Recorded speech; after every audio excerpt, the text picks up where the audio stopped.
जारचा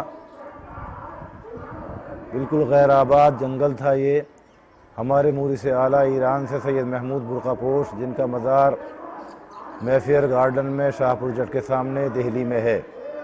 सैयद महमूद बुरकापोश गयासुद्दीन बलबन के ज़माने में बंगाल आए और बंगाल से फिर वापस ईरान जा रहे थे कि उनको मुबारक शाह बादशाह जो दिल्ली में हुकूमत कर रहा था उसने रोक लिया।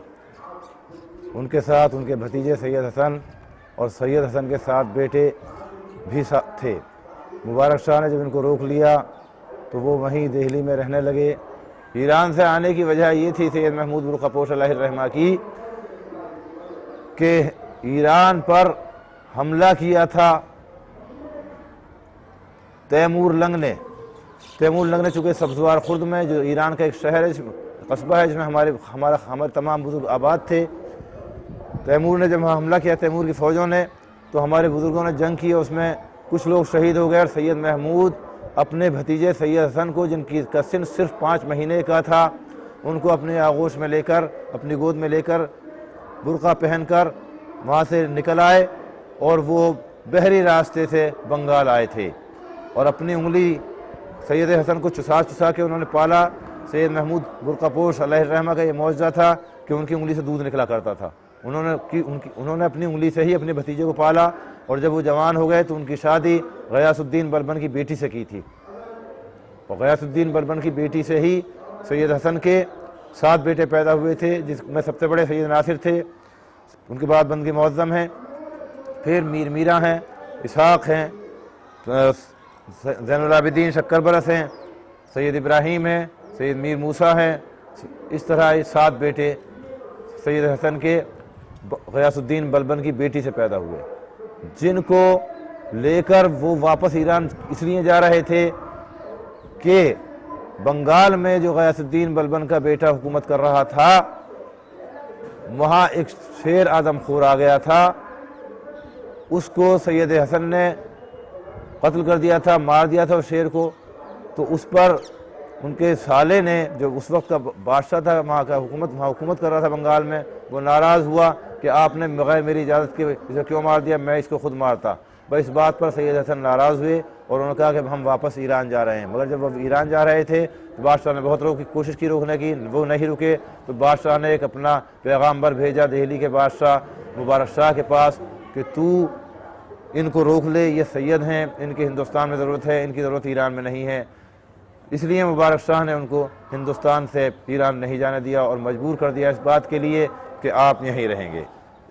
लोहागढ़ के राजा मेलक ने, जो बहुत जालिम था, जिससे अवाम बहुत परेशान थे, अवाम ने जाके फरियाद की मुबारक शाह के दरबार में कि हमारी फरियाद को सुना जाए, हमारी मदद की जाए। तो मुबारक शाह ने कहा कि कोई है कि जो इनकी मदद करे। तो सैयद महमूद बुरकापोश की इजाज़त से सैयद हसन ने वादा किया और सैयद हसन ने बादशाह की फ़ौज लेकर लोहागढ़ पर हमला किया और लोहागढ़ के राजा को गिरफ़्तार किया। उसके सिले में मुबारक शाह बादशाह ने, जिस जगह पे आज जारचा है, इस गांव के चारों तरफ 52,000 बीघे ज़मीन सैयद महमूद बुरकापोश अलैहिर्रहमा को नज़र की और 300 बीघे ज़मीन दिल्ली में सैयद साहब के लिए शाहपुर जट में दी। इस तरह ये जारचा सन 1400 ईस्वी में आबाद हुआ और इसमें सादात आबाद हुए। सादात इज़्ज़त के साथ ज़िंदगी गुजार रहे थे कि गदर 1857 में सादात ने अंग्रेज़ों का साथ नहीं दिया, बल्कि अपने मुल्क के वफ़ादार रहे, बादशाह के वफ़ादार थे। इसके नतीजा ये हुआ कि अंग्रेज़ों की जब हुकूमत कायम हो गई तो अंग्रेज़ों ने 1857 में वो 52,000 बीघे ज़मीन ज़ब्त कर ली सादात से और नोटिस दे दिया सादात को कि मकान भी खाली करके यहाँ से चले जाएं। और इस ज़मीन में 1,78,000 पेड़ आम और मव्वे के थे। तो उसी एतबार से अंग्रेज़ों ने इस गांव को 1,78,000 रुपये में नीलाम किया, जिसका आधा हिस्सा नवाब बागपत खुर्शीद अली ख़ान ने ख़रीदा और आधा हिस्सा कश्मीरी गेट दिल्ली के रहने वाले लाला सुल्तान सिंह ने ख़रीदा। लिहाजा सादात को बिल्कुल बेदखल कर दिया गया और सैयद सैयद मीर गौहर अली ने जब ये देखा कि हमें ये हुक्म हो गया है अंग्रेज़ों की तरफ से कि हम गांव भी खाली कर कर चले जाएं, तो उन्होंने इसके ख़िलाफ़ मुकदमा किया और मुकदमे में वो कामयाब हुए और नतीजतन ये आबादी सादात की बाकी रह गई। सैयद हसन की औलाद सन 1400 में जब जारचे में आबाद हुई तो उन्होंने, चूँकि वो तबलीग की गरज से हिंदुस्तान में आए थे, उस 6 भाई, एक भाई शहीद हो चुके थे ज़ैनुल आबिदीन शक्कर बरस, उनकी लाश बहती हुई जमुना में चली गई। उन्होंने बशारत दी महाराजा जेवर को। महाराजा जेवर ने मुसलमानों से लाश को निकलवा के जेवर में दफन किया और उनकी दरगाह बनवाई और उनके लिए 900 बीघे वक्फ किया दरगाह के लिए। बाकी 6 भाई जो थे वो तबलीग की गरज से हिंदुस्तान के मुख्तलिफ़ इलाक़ों में चले गए, जिसमें सैयद नासिर कश्मीर चले गए, सैयद बंदगी मुअज़्ज़म बदायूं चले गए, सैयद मीर मीरा सरहिंद पंजाब चले गए, सैयद इसहाक़ अम्बाला चले गए सोनीपत, सैयद इब्राहीम जलेसर ज़िला एटा चले गए और सैयद मीर मूसा दिल्ली में रहने लगे। तकरीबन 50 साल के बाद सैयद महमूद बुरकापोश के एक भाई शाह मोहम्मद जो ईरान में थे, उनके बेटे थे अलाउद्दीन। अलाउद्दीन के 2 बेटे थे सैयद अली और सैयद मसीह। जब उनको मालूम हुआ कि हमारा ख़ानदान हिंदुस्तान में है और साहिब जायदाद है, तो वो उनसे मिलने के लिए यहाँ आए हिंदुस्तान। तो यहाँ जारचे में उनको कोई नहीं मिला। उस वक्त हुकूमत हिंदुस्तान दिल्ली के अंदर बहलोल लोदी की हो चुकी थी। वो बहलोल लोदी के पास गए, जाकर कहने लगे कि ये आराज़ी हमारे सुपुर्द कर दी जाए। तो बहलोल लोदी ने कहा कि चूँकि ये ख़ानदान हिंदुस्तान में मौजूद है, लिहाजा मुझे कोई हक़ नहीं है कि मैं किसी को इजाज़त दे दूँ। तो इसके बाद वो कश्मीर पहुँचे सैयद मसीह और सैयद अली, और कश्मीर से उनके सैयद नासिर ने कहा कि मैं जारचे नहीं जाऊँगा, मेरे बेटे सैयद महमूद रूही को ले जाओ। और फिर बदायूं गए तो सैयद बंदगी मुअज़्ज़म ने कहा कि मैं भी जारचे नहीं जाऊँगा, मेरे तीनों बेटे सैयद अली, सैयद मोहम्मद और सैयद ज़ैनुल आबिदीन, इन तीनों बेटों को, ज़ैनुल आबिदीन को, अली को और मोहम्मद को और एक बेटी फ़ातिमा को, चारों बच्चों को सैयद मसीह के हवाले कर दिया कि तुम इनको साथ लेकर जारचे चले जाओ, मैं नहीं जाऊँगा। मीर मूसा ने अपने बेटे करीमुद्दीन को, फजल को और शाहजलाल को भी जारचे भेज दिया, ख़ुद दिल्ली में रह गए। इस तरह फिर से जारचा आबाद हुआ और ये आराज़ी 4 हिस्सों में तकसीम हुई। एक हिस्सा सैयद अली और सैयद मसीह जो ईरान से आए थे, जिन्होंने इस ख़ानदान को फिर से इकट्ठा किया था, एक हिस्सा उनको मिला और 3 हिस्से सैयद हसन की जो औलाद थी, यानी बंदगी मुअज़्ज़म की औलाद, सैयद नासिर की औलाद, मीर मूसा की औलाद, उस पर बांट दी गई। इसलिए वो ख़ानदान हिस्से चहारुम का मालिक हुआ, चहारुम के ख़ानदान से मशहूर हुआ। उसी ख़ानदान के सैयद अली के 4 बेटे थे। सैयद अली की शादी बंदगी मुअज़्ज़म की बेटी फ़ातिमा से हुई और उससे 4 बेटे पैदा हुए, अली असगर, अली अकबर, अली अमजद और सैयद खां। अली असगर और सैयद खां छौलस जाकर आबाद हो गए, चूँकि छौलस की तरफ की जायदाद उनके हिस्से में आई थी। अली अकबर और अली अमजद जारचे में ही रहे, उनकी कुछ औलाद आज भी जारचे में आबाद है, कुछ छौलस चली गई थी। इस तरह छौलस और जारचे की आबादी हुई।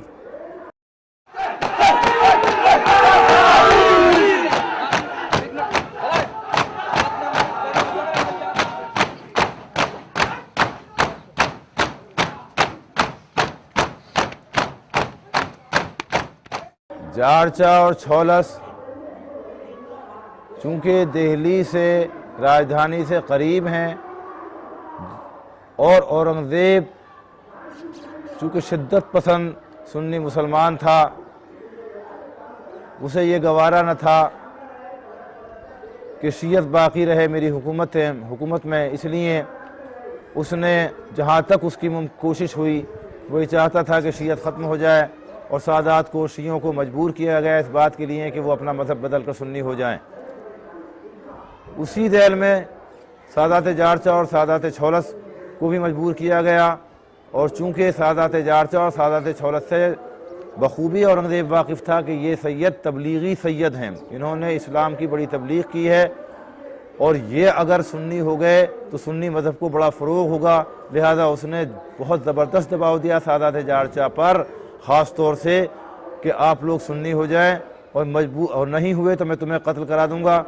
लिहाजा सादात को तक़िया अख्तियार करना पड़ा, जिसके नतीजे में औरंगज़ेब ने जारचे से करीब 4,500 बीघे ज़मीन और अपने नाम से, जिसका नाम खैराबाद जो बस्ती है आज भी वो खसरे खतौनी में औरंगाबाद के नाम से मौजूद है, वो सादात जारचा को नज़र की थी, इनाम में दी थी। मगर सादात जारचा ने औरंगज़ेब के इंतकाल के बाद, उसकी मौत के बाद तक़िया तोड़ दिया और उसकी क़यादत क़ारी जाफ़र अली ने की। उनकी क़यादत में सादात जारचा ने फिर अपनी शीयत का ऐलान कर दिया और छोलस में बसने वाले सादात चूँकि जारचे ही की एक नस्ल हैं, जारचे के साथ हर तरह से वाबस्ता रहे हैं, लिहाजा जब सादात जारचा ने तक़िया किया तब छोलस को भी तक़िया करना पड़ा, और जब सादात जारचा ने तक़िया तोड़ा तो छोलस वालों ने भी साथ साथ तक़िया तोड़ा। अलबत्ता जारचे की एक शाख जो पेदी में जाके आबाद हो गई थी ज़िला बिजनौर में, जैसे मैंने बताया था कि मीर मूसा के बेटे 3 थे, करीमुद्दीन, फ़ज़ल और जलाल शाह। करीमुद्दीन और फ़ज़ल जारचे में रहे, शाह जलाल पेदी चले गए थे किसी बात पर नाराज़ होकर, उनकी औलाद अरसे दराज तक सुन्नी रही और अब बाद में उनको तकरीबन 1884 में उन्होंने अपनी शीयत का ऐलान किया।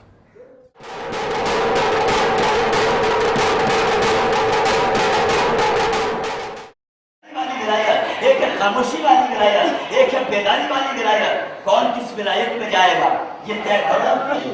हाँ बाबा, प्यास की शिद्दत बहुत है। अकबर, मेरे ध्यान में अपनी ज़बान रखो। सादात जारचा को अज़ादारी, शिया तरीके से अज़ादारी करते हुए तकरीबन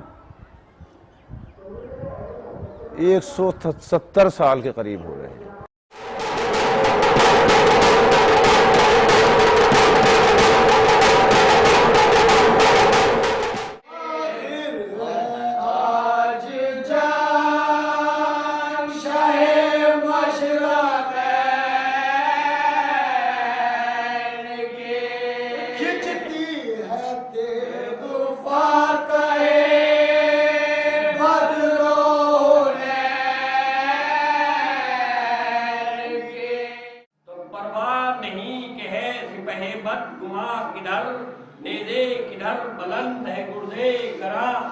किधर रखते गए चमक रही है, किधर बर्छियां, और इतना नहीं ख्याल के कड़की कहाँ किधर।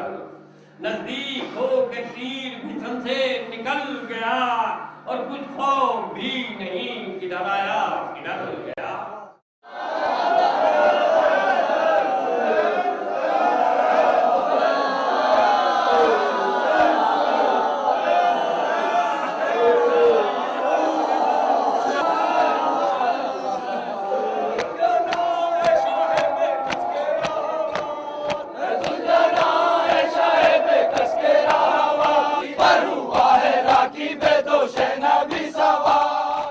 नूरपुर से मुताल्लिक़ जो सवाल है,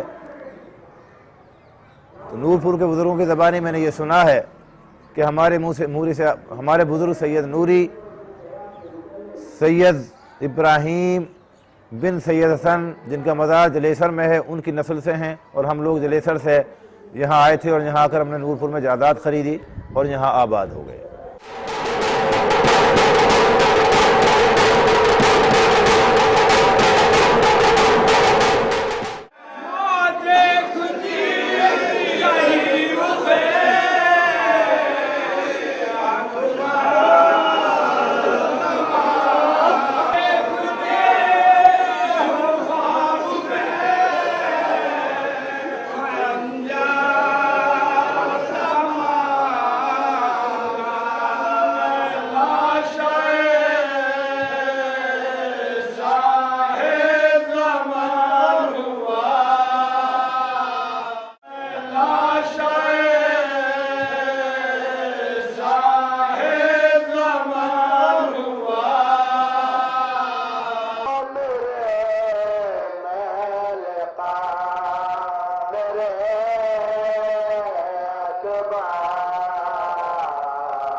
छौलस में करीब 10 इमाम बाड़े हैं, जिनमें सुबह 9 बजे महल से लेकर तकरीबन रात 2 बजे तक दीवान खाने में मजलिसें बर्पा होती हैं।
छौलस के लोगों ने हमेशा मरसे खानी को फ़रोग़ दिया है, चाहे वो तहतुल लफ्ज़ मरसिया हो या फिर सोस खानी।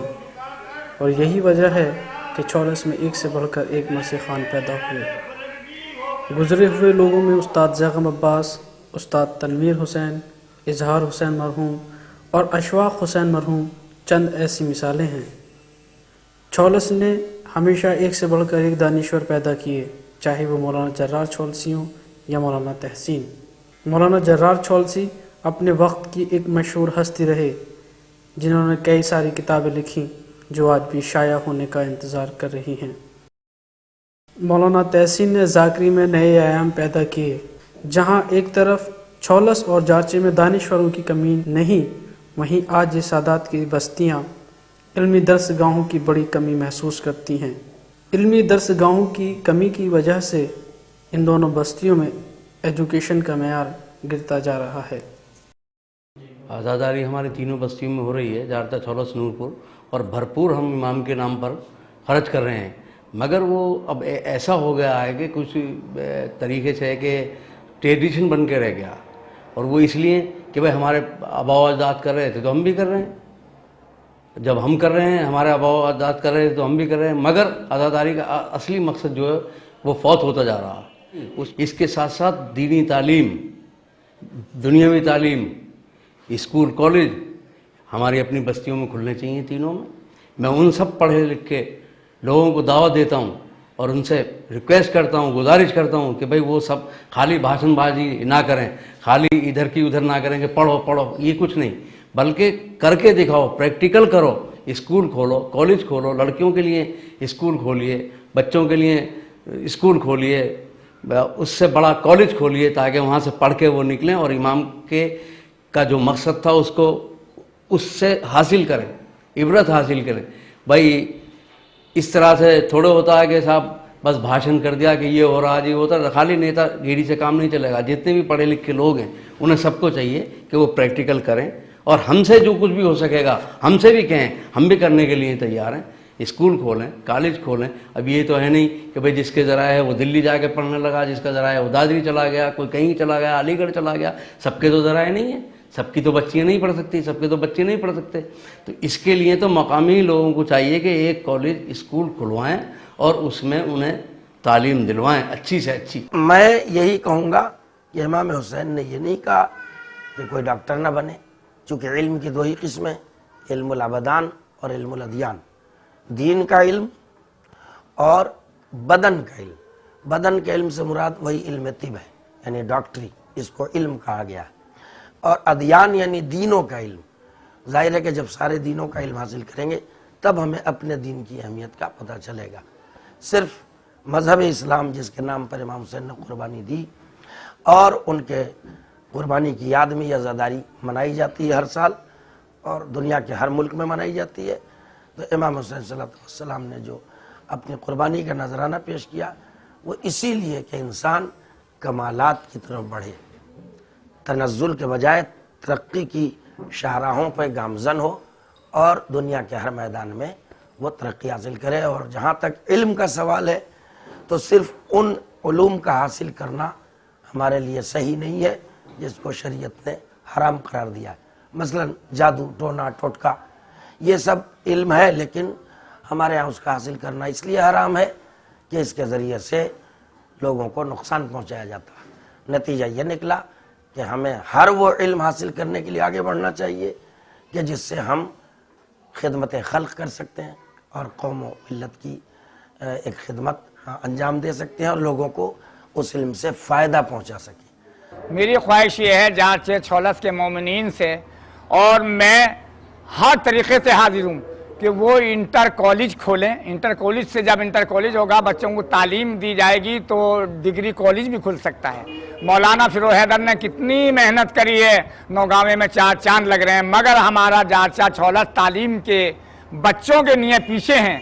काम सिखा देते हैं, पैदा कर देते हैं, मगर तालीम में पीछे हैं। मैं हर तरीके से इस जांचे छोलस वालों को इत्मीनान दिलाता हूँ कि जो कुछ मेरे पास है तालीम के लिए मैं हाजिर हूँ, वो अपने बच्चों को पढ़ाएं और पढ़ाने के बाद में तालीम दिलाएं। तालीम एक अच्छी चीज़ है, बिल्डिंगें काम नहीं आएंगी, बाग काम नहीं आएंगे, ज़मीनें काम नहीं आएंगी, तालीम काम आएंगी। इसी तालीम पे से लोग अरूज पे चढ़ेंगे।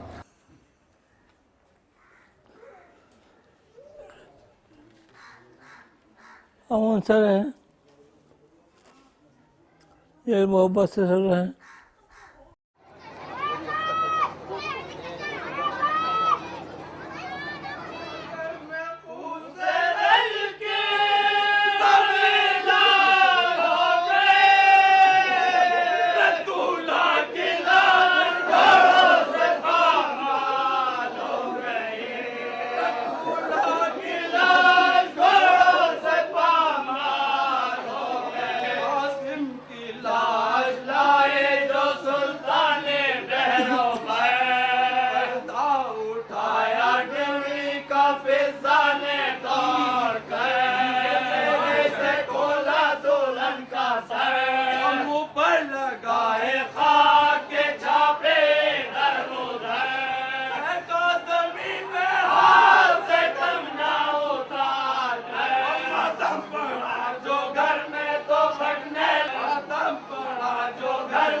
खुदा दिलों में फतो जफर पुष्ट पर हरम की दुआ आए सुन जो फरदंद हर रके बेबी जली में ना ले अली पढ़ के खींच ली शमशीर।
गरे जंग जो थी खाना पर गुल हुआ बाहर आले शहनो राकनू एक इस महल में है पंजतने बाकनू शरारा है तू अरे कुछ तो हो जाएगा वो शूं जो पारा है तू और कोह भी है तो कहे तेग तो पारा है तू और हम निकल रहा है जालिम जो करा है करो अरे साथ छानेगी तो दुनिया न हमें पाएगी और अब कोई आन में मैदान से लाश आएगी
करना चाहता हूँ अल्लाह की कायनात परवरदिगार आलम शाह फरमा रहा है वल असर कसम है असर की कसम है ज़माने की कसम है वक्त की कसम है दहर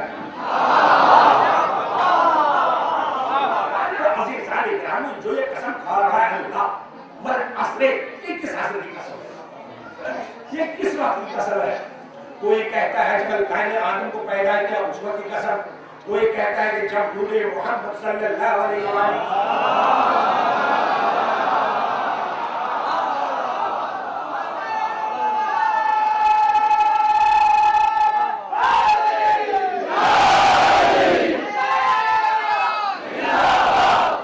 अगर कोई इंसान बर्फ का टुकड़ा लाए चाहे 100 रुपए का चाहे 200 रुपए का चाहे 300 रुपए का बर्फ का सिर लेके आया और आफ्ताब की तमाश में छोड़ दिया और सो गया जब सो के उठेगा वहां से क्या उठा लेगा वहां से क्या उठाएगा तो अजीज़ान ग्रामी इसलिए उलमा कहते हैं हमने इस लफ्ज़ का माना उस इंसान से सीखा जो यख बेच रहा था जो बर्फ बेच रहा था वो आवाज दे रहा था अरे मुझ पर रहम करो इसलिए मैं खुशहाल में हूँ मतलब क्या हुआ अगर इंसान बर्फ का टुकड़ा आफ्ताब की तलाश में रखेगा माफ कीजिएगा जब शाम को जब उठेगा नींद से उठेगा तवज्जो मुतवज्जो हो जाएगा तो वहां क्या होगा बर्फ का टुकड़ा पिघल के जज्ब होगा कौन होता है और कहता है वमिनल मोमिनीना रिजालुन सदक़ु मा अहदुल्लाह अलैह रजुल वो है जो अल्लाह का इतना वफादार हो कि जो उसने अल्लाह से वादा किया है उसको पूरा करके हमको इबादत का रंग होना चाहिए इस दरिया में कमाल है हमको भी कमाल का रंग आना चाहिए और इस दरिया में इतना वफा है इतनी वफा है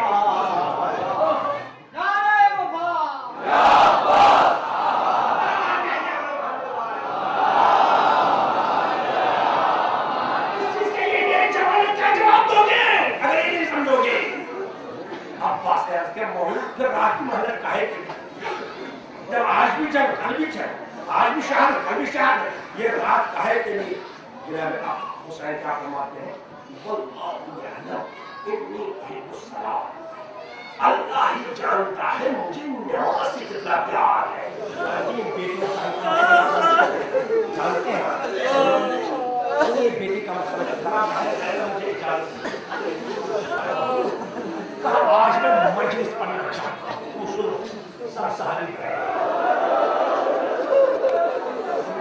सलमान ने से कहा अब इनका शान था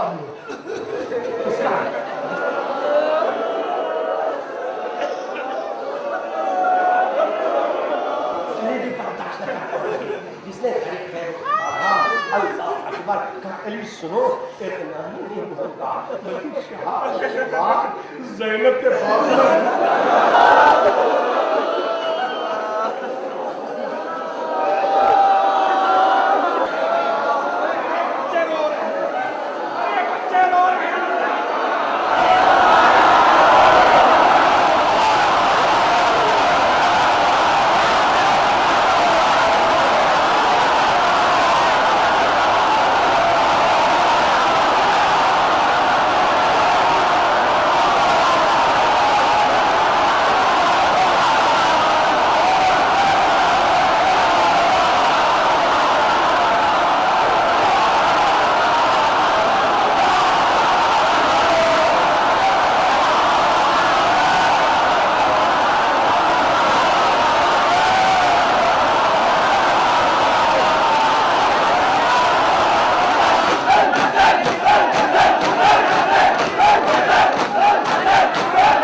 को जाती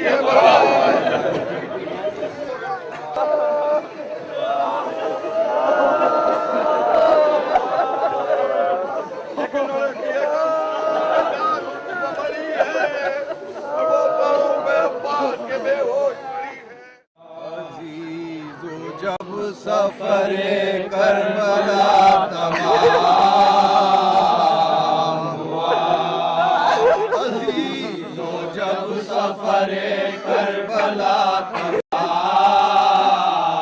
हुआ, लबे फरात बपा ख़ैमे इमाम हुआ, मुसाफिरों पे हुजूमे गिरोहे शाम,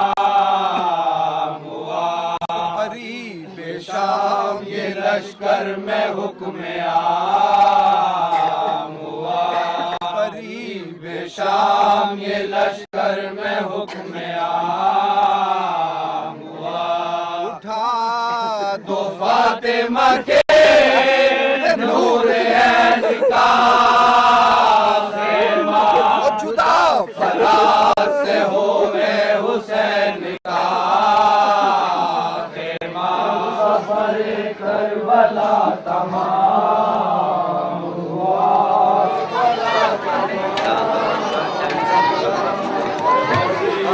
जब सफरे करबला तमाम हुआ,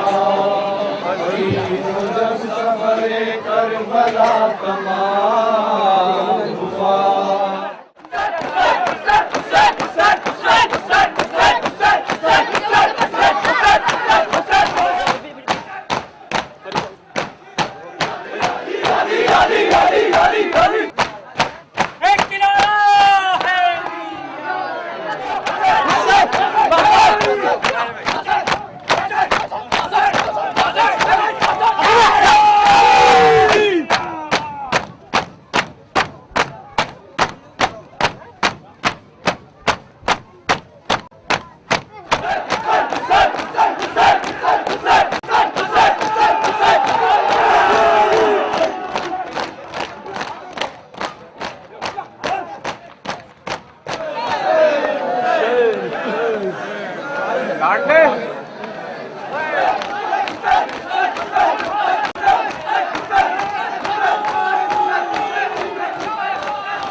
के धारे कोई, गिन रहा है यवे अखलाक के धारे कोई, और समझता नहीं फितरत के इशारे कोई। तू क्या कहती है, क्या कहता है साया समझे, कौन है जो वह अंजुम का कनाया समझे।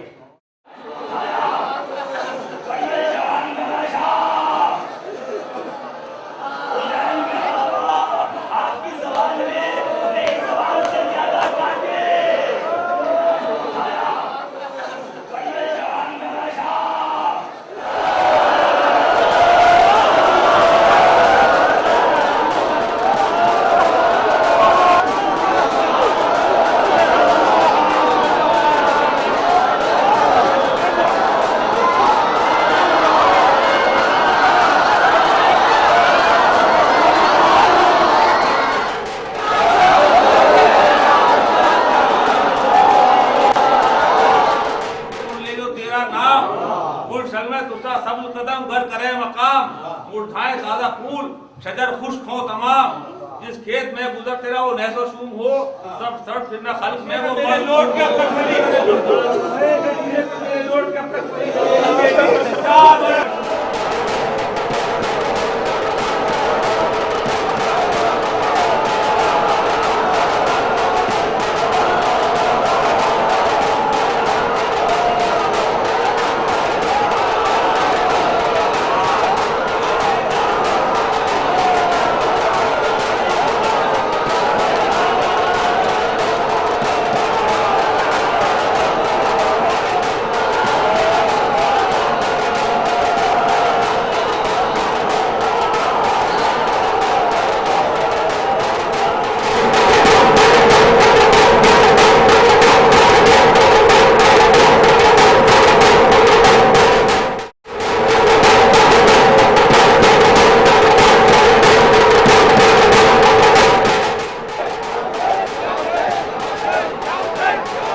रोज़े आशूरा तमाम अज़ादार कब्रिस्तानों की तरफ चल पड़ते हैं और वहाँ आमाल आशूरा के फ़रीज़े को अंजाम देते हैं।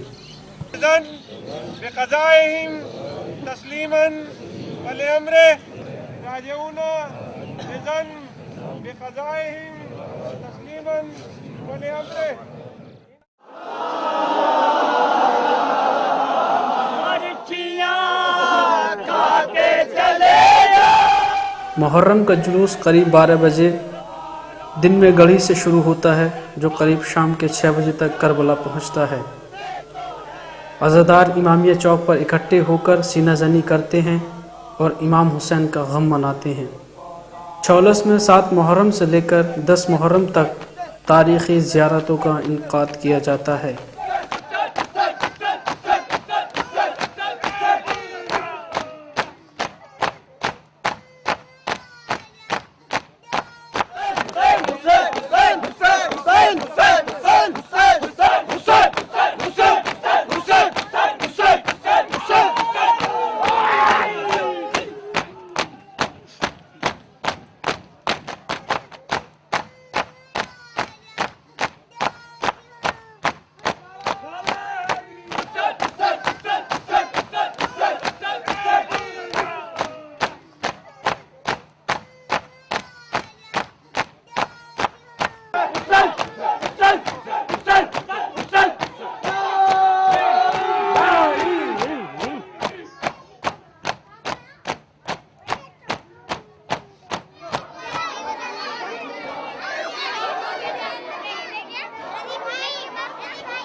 बेटा साई बेईमान हो गए, काफिर भी करबला में मुसलमान हो गए।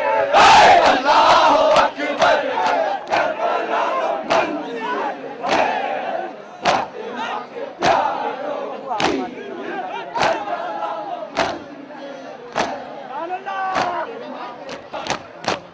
अली अली अली अली अली अली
हैवान बैठ जाए।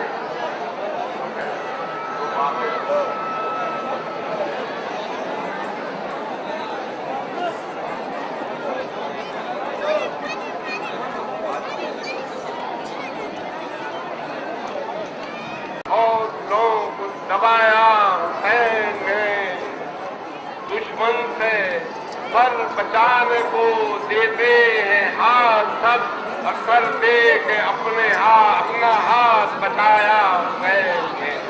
इसका जहाँ पहले और पहली और आखिरी हार का नाम यजीद है। ये भी याद रखने की बात है कि जब बादशाह की मौत हो जाती है तो उसकी हुकूमत खत्म हो जाती है, कोई उसको याद नहीं करता। बेदार तो हो लेने दो और कौन पुकारे।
अस्सलाम अलैका अय्युहा शहीद व इब्न शहीद, अस्सलाम अलैका अय्युहल मज़लूम व इब्नुल मज़लूम, लान अल्लाहु उम्मतन क़तलतका व लान अल्लाहु उम्मतन ज़लमतका व बरकातुहू।